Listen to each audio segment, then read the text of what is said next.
আচ্ছা মেয়েরা দেখো, আগের দিন তোমাদের আমি ডেটা অ্যাবস্ট্রাকশন আর ডেটা এনক্যাপসুলেশন বলেছিলাম। আজকে ইনহেরিটেন্স প্রপার্টি থেকে স্টার্ট করছি।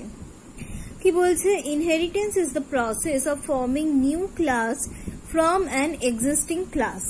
তার মানে একটা এক্সিস্ট করছে এরম ক্লাস থেকে, যে ক্লাসটা অলরেডি আছে সেই ক্লাস থেকে আমরা একটা নতুন ক্লাস যখন তৈরি করার চেষ্টা করব, সেটাকেই বলা হচ্ছে inheritance. In OOP terminology, the existing class is called base class and the new class formed is called derived class. বলছে OOPS এর ভাষায় যে নতুন ক্লাসটা আমরা তৈরি করব, যেটা আমরা পাবো, সেটা ডিরাইভড ক্লাস, আর যেটা অলরেডি এক্সিস্ট করছে সেটা বেস ক্লাস। তাই হওয়া উচিত, কারণ একটা যখন ডিরাইভড ক্লাসকে আমি ডিরাইভ করবার চেষ্টা করছি, একটা ডিরাইভড ক্লাস, তার মানে সেটা কোনো জায়গা থেকে ডিরাইভ করা হচ্ছে। অবশ্যই ডিরাইভ করা হবে কার উপর বেস করে? বেস ক্লাসের উপরেই বেস করে। তাহলে যে ক্লাসটার উপর বেস করা হচ্ছে তার নাম বেস ক্লাসই হওয়া উচিত। সেটাই এক্সিস্টিং ক্লাস, যার উপর আমরা বেস করছি, কারণ সেটা অলরেডি আছে, তবেই না তার উপর আমরা বেস করে অন্য একটা ক্লাসকে তৈরি করবার চেষ্টা করছি। আর যে ক্লাসটাকে আমরা তৈরি করবার চেষ্টা করছি, মানে যেটা ডিরাইভ করবার চেষ্টা করছি, সেটাকেই বলা হচ্ছে কি ডিরাইভড ক্লাস। এটা ক্লিয়ার হওয়া উচিত। এর নামগুলো থেকেই দেখো মানে ডেফিনেশনটা কিন্তু আমরা বুঝতে পারবো। এর পরেরটা কি বলছে? One important application of this process is code reusability. বলছে এই যে জিনিসটা বেস ক্লাস, ডিরাইভ ক্লাস তৈরি হওয়া, বা এই যে ইনহেরিটেন্স জিনিসটা এসছে কেন, ইনহেরিট করছি কেন? ইনহেরিট করছি কোড রিইউজেবিলিটি এই প্রপার্টিটা পাওয়ার জন্য। মানেটা কি? মানে দেখো একটা ক্লাস তো আছে, সেই ক্লাসের জন্য আমাকে তো ক্লাস তৈরি করতে হচ্ছে, মানে আমাকে তো C++ এর কিছু কোডিং লিখতে হচ্ছে, সেখানে তো কিছু কোড সেখানে প্রেজেন্ট নিশ্চয়ই আছে। সেই কোডগুলোকে আমরা ডিরাইভড ক্লাসে আবার রিইউজ করব, ঠিক আছে? মানে সেই কোডগুলোকে আবার আমরা ইউজ করব বা রিইউজ করব, সেই জন্য এটাকে বলা হয় কোড রিইউজেবিলিটি। তাহলে এতক্ষণ অবধি যা পড়লাম সেটা কিরকম দাঁড়ালো? সেটা এরকম দাঁড়ালো যে কি একটা এক্সিস্টিং ক্লাস থাকবে, তাকে বলা হবে বেস ক্লাস। সেই ক্লাসের যে ফিচার্স গুলো আছে সেখান তার উপর বেস করে আমরা একটা ক্লাস পাওয়ার চেষ্টা করব বা ক্লাস ডিরাইভ করার চেষ্টা করব, সেটাকে বলা হবে ডিরাইভড ক্লাস। এর জন্য আমার কি হবে?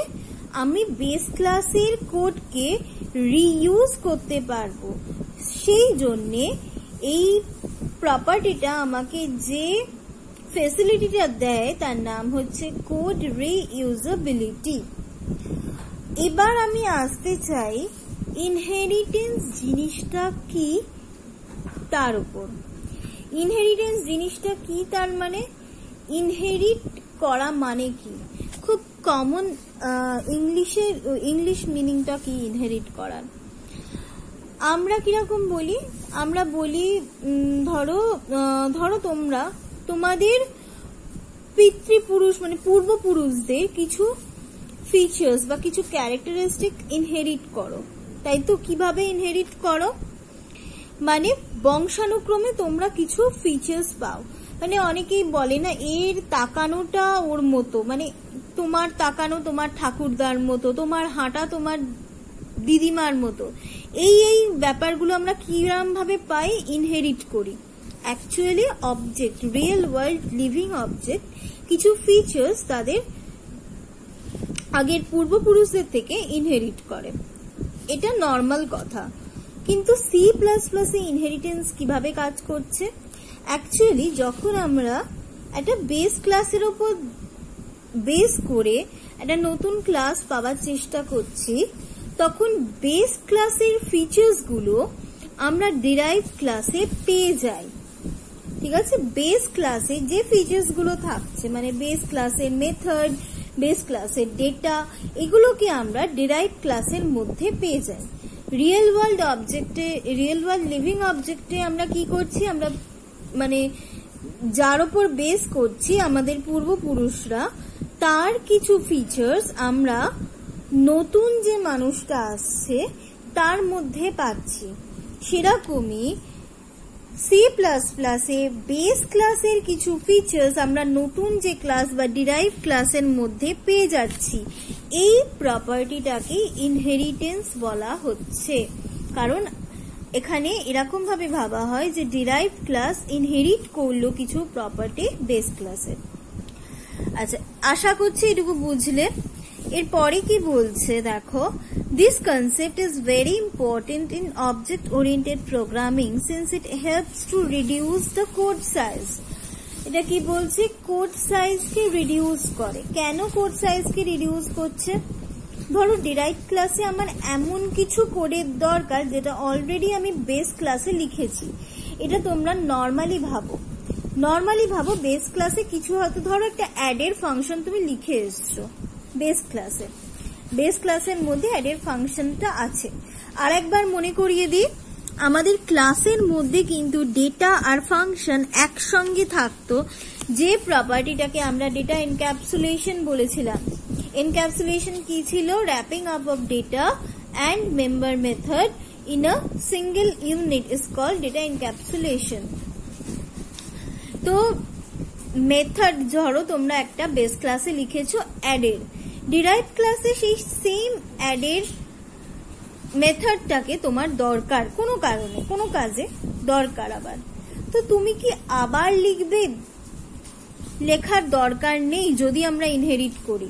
ঠিক আছে, যদি আমরা বেস ক্লাসকে ইনহেরিট করে নিই ডিরাইভ ক্লাসের মধ্যে, তাহলে কি আমাদের ইনহেরিটেন্সের প্রপার্টি অনুযায়ী টোটাল ফিচার্স বেস ক্লাসের ডিরাইভ ক্লাসের মধ্যেই ঢুকে যাবে ডিউ টু ইনহেরিটেন্স। সেই জন্য আমাকে ডিরাইভ ক্লাসে আর অ্যাডের ফাংশন লিখবার দরকার পড়বে না। তাহলে আমার কোড সাইজটা অবশ্যই কমলো, আমাকে আবার নতুন করে অ্যাড যখন লিখতে হলো না, কোডের সাইজ কমে গেল অবশ্যই। তো এরম ভাবেও হেল্প করে। তাহলে আমার দুটো অ্যাডভান্টেজ আমি ইনহেরিটেন্সের পেলাম। একটা হচ্ছে কোডকে আমি রিইউজ করতে পারবো, সেকেন্ড হচ্ছে কোড যেহেতু আমি রিইউজ করতে পারছি, কোডের সাইজও আমি কমিয়ে ফেলতে পারলাম। আচ্ছা, এইটুকু আমি পেলাম ডেটা ইনহেরিটেন্স। এবার আমি আসছি লাস্ট প্রপার্টি, পলিমরফিজম। পলিমরফিজম মানে কি? The dictionary meaning of polymorphism is having many forms. The prefix poly refers to many, and the concept of polymorphism occurs when there is hierarchy of classes and they are related by inheritance. মানে কি?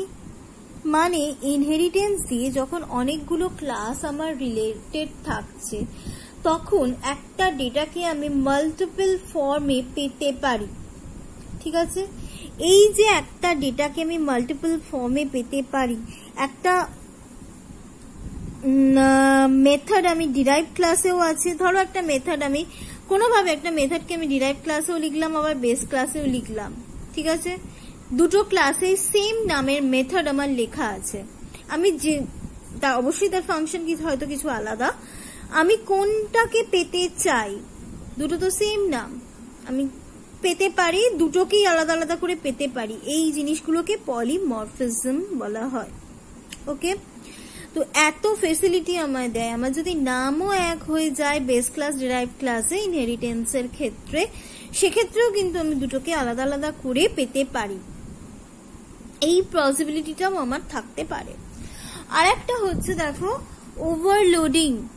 Overloading features কি বলছে? বলছে যে overload কথাটার মানে কি, এক্ষেত্রেও নেমটা সেম, এক্ষেত্রেও মেথডের নেম সেম হবে, কিন্তু একই ক্লাসের মধ্যে ধরো তুমি দুটো ডাবল বা ফ্লোট নাম্বারের অ্যাড করছো, মানে দুটো ডেসিমাল নাম্বারের তুমি অ্যাড করতে চাইছো আর দুটো ইন্টিজারের অ্যাড করতে চাইছো, দুটোই ফাংশনটার নাম তুমি দিলে অ্যাড। তাহলে কি হবে? আমি যখন যেটা চাই তখন তার কাছে পৌঁছে যেতে পারি। যদি আমি দুটো ডাবল বা ফ্লোট নাম্বারকে অ্যাড করতে চাই তখন আমি ওই ফাংশনটাকে অ্যাক্সেস করতে পারবো, আর যদি আমি ইন্টিজারকে অ্যাক্সেস করতে চাই, দুটো ইন্টিজার নাম্বারের অ্যাড করতে চাই, তখন তাকেই পার্টিকুলার সেই ফাংশনটাকে আমি অ্যাক্সেস করতে পারবো, যদিও নামটা সেম। দুটো ফাংশন আমি লিখেছি, তোমরা জানো ইন্টিজার নাম্বারের অ্যাডের ফাংশন ইন্টিজার ডেটা টাইপ নিয়ে যেটা কাজ করছে সেটা নিশ্চয়ই ফ্লোট বা ডাবল ডেটা টাইপ নিয়ে কাজ করতে পারবে না, তাহলে দুটো আলাদা আলাদা মেথড আমাকে রাখতে হচ্ছে এক্ষেত্রে। তো দুটো আলাদা আলাদা মেথডকে আমি দুটো আলাদা আলাদা ভাবেই অ্যাক্সেস করতে পারবো, কিন্তু আমার নাম যে দুটো আমি এক দিচ্ছি, দুটোরই নাম আমি অ্যাড দেব, এটা কিন্তু C++ সাপোর্ট করতে পারে।